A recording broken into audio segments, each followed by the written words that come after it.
London Real, sponsored by Bulletproof Coffee.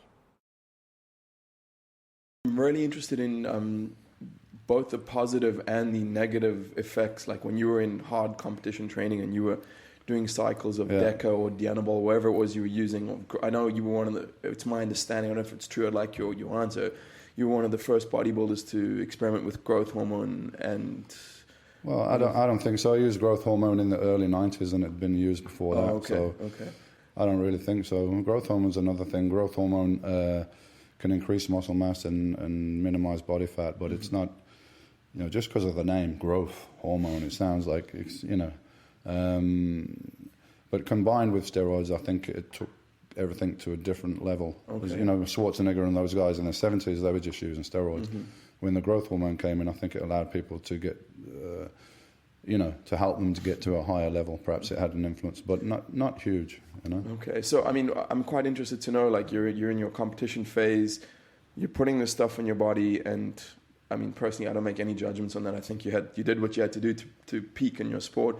I'd just like to know what kind of things you experienced. Obviously, you became bigger and stronger and you healed more quickly, but were there any negatives? Did you ever get bad mood swings or what? I guess that every drug there's negatives, but I can only speak from personal experience. For me, I took steroids on and off, from when I was competing at amateur competitions, British Championship level, up into professional level from 85 to 97 when I retired. So that's 12 years of fairly consistent use. And of course, athletes don't use the recommended dose of steroids. They use way more than their recommended dose. But I can say in all that period of time, I did probably get some side effects like water retention, some acne. Yes, your aggression levels definitely are higher, but it depends what you do with that aggression. I took it out, I utilized it for my training in the gym. You're more positive, you're more aggressive. That's great for training. But, if you're out somewhere and you have a few pints and you're in a club or something, it's probably not a good thing, And I've seen people that work in that environment, work on the doors and things like that.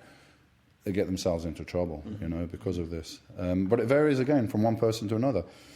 We all know that alcohol can make people, lower their inhibitions and make them more aggressive. And, one guy can have a few pints and turn into a total aggressive asshole. Somebody else could be totally chilled, So it depends on the individual.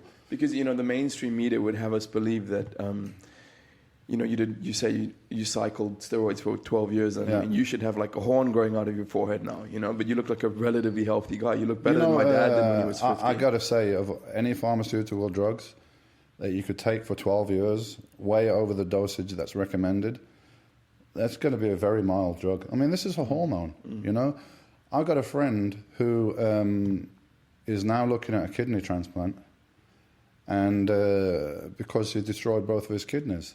And he's a bodybuilder, and I asked him, no, it wasn't through steroids. I don't know anybody that's had, you'd have to really, really super abuse it and take the piss before you'd get anything severe side effects. This guy is talking about having a kidney transplant and losing his kidneys because he took Nurofen. And Nurofen is an over-the-counter drug. If you get a bottle of aspirin from the pharmacy now and drink that and take a whole bottle of aspirin, it'll burn through your stomach line and you'll die. Nurofen, this destroyed the guy's kidneys. And these are things you can get over the counter.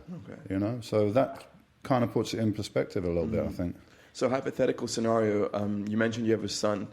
He came to you and said, Dad, I'm thinking of doing a cycle. You'd be cool with that? Well, he's 28 years old, so that's already happened. Okay.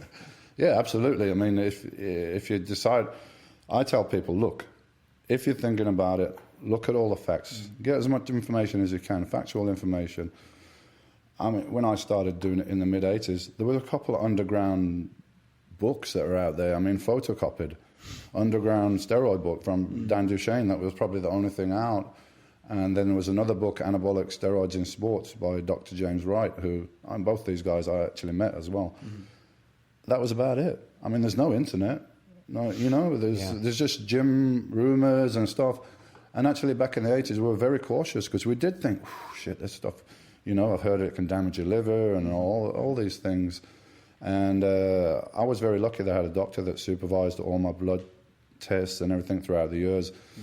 And there was never anything in those blood test results for him to show any concern and say, hey, you know, you've got to give it a break, or you should stop doing this and everything.